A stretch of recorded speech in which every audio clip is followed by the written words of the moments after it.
The sixth Democratic debate was held last night in Milwaukee, and it was a pretty good one, filled with a lot of substantial topics that the candidates, tossed back and forth to each other.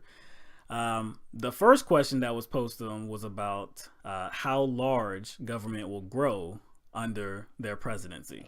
How much larger would government be in the lives of Americans under a Sanders presidency? Given what you and Senator Sanders are proposing, an expanding government in almost every area of our lives, is it fair for Americans who fear government to fear you? Well, the how big should government be, to me, is kind of a leading question to me, because it kind of assumes that conservative talking point that government is going to get bigger under the Democrats. Right. It kind of just suggests that just the way the question is phrased, it assumes that Hillary Clinton and Bernie Sanders will grow the government, when that's actually not true. When Republicans get in office, the actual government budget balloons. Mm-hmm. But I'm not really going to talk about that. I just want to kind of iron out what kind of both of them see the government's role as being, but especially Bernie Sanders. But, infrastructure, education, and healthcare are already a part of our lives, already a part of our government. These are all things the government is already handling. Mm-hmm. And so these are actually the main issues that both of these candidates, but especially Bernie Sanders, is putting in the forefront. So I don't understand how that in itself makes government bigger or expands government, simply because he wants to make these agencies more efficient. I think the problem I had with that question and the way it was posed to the candidates is it kind of suggests a Republican talking point, like you were talking about. Republicans always talk about how they want to shrink the size of government, cut different programs and government agencies. We don't need all this government. It's already doing too much and it's not doing it well. So it like I said, the way it was posed to them was like big government is a bad idea, which it's not. Neither candidate is proposing, the government take over shoe stores or laundromats or, cell phone companies. Yeah, Kreme donuts. Exactly. None of that. Like you just said, it's about healthcare. It's about education. She said something to the effect of, I guess, people who are afraid of the government being in every aspect of our lives. And I was like, so healthcare and education and why would we be scared of the government being a part of our lives in that format? Yeah, or what's the other topic that came up in the debate? Police reform. Right. Those things are already a part of our lives. Right. We already see that. Yeah, that's not like anything that's a personal thing. Those things are already in our lives. Right. Those things aren't, reforming those things is not an intrusion per se. Mm-hmm. They're just trying to address problems that exist in those areas. So I don't understand how that was even a valid framing. That's just my opinion. Yeah. And another point I want to make is the hypocrisy that Republicans kind of present.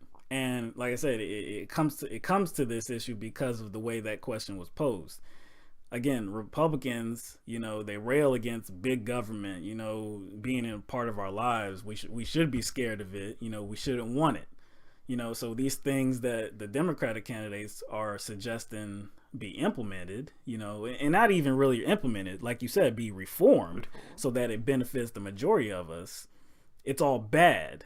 But big government things like tax subsidies for the rich and for the corporations, that's good, according to the Republicans.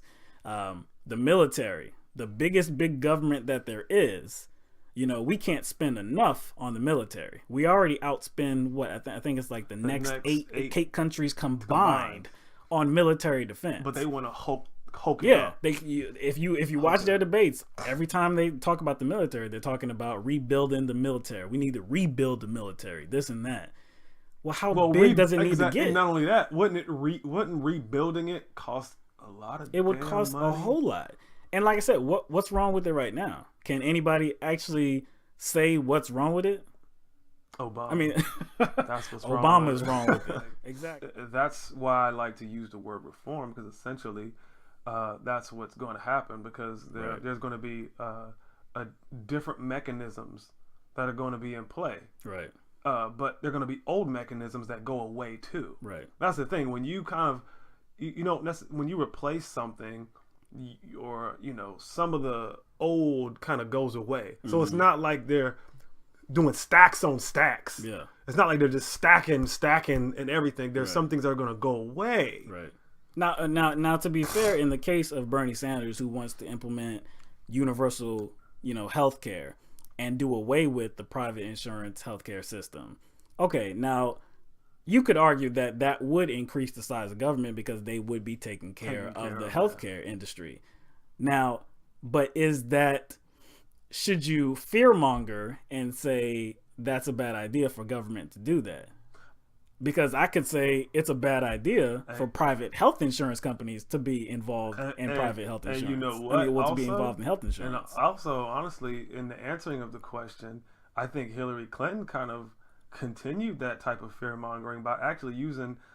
It's weird. It was kind of ironic because she was using the same talking point that Republicans were using when they were against the ACA. Right. Because what she said, she was against Bernie Sanders' proposal for healthcare because she doesn't want to cause a contentious debate. Right. And she frames it as, you got to be, when you're selling this to the American public, you got to be specific on what's going to be there when this plan evolves, when it actually is implemented. And she does want to scare people and say, Medicare won't be there anymore. The children's health insurance program won't be there anymore. She pretty much said, but that doesn't matter if we all have universal health care. Who cares if Medicare specifically isn't there anymore? The title.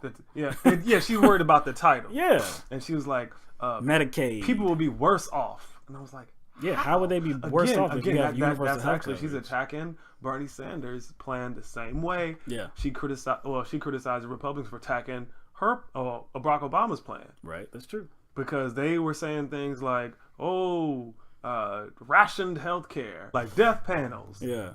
You're gonna kill grandma. Whatever they said, it was kind of like trying to fearmonger people into believing that they were gonna be worse off. And she's actually doing the same thing. And that's why, I personally don't think neither of the candidates kind of addressed that question right, because I think they were just worried about getting their point across. Mm-hmm. Like me and him as viewers kind of read the context in the question. Right. I right think from the jump. It's different being an armchair quarterback and being in it. Mm-hmm. So I was kind of disappointed that they didn't address that really quick, but I know they had limited time to. Right. In a debate, you only have so much time to kind of address the question. Address maybe what the other candidate threw back in your face, so they can't really delve into and be really detailed. So but that was an interesting question that that led off the debate that we thought, and it was a bit of fear mongering. The candidates could have done a better job explaining their positions in conjunction with dealing with the leading question. Right. But again, I don't even think they were so worried about leading off good that they didn't want to probably veer off into that. Right. But we did. Yeah.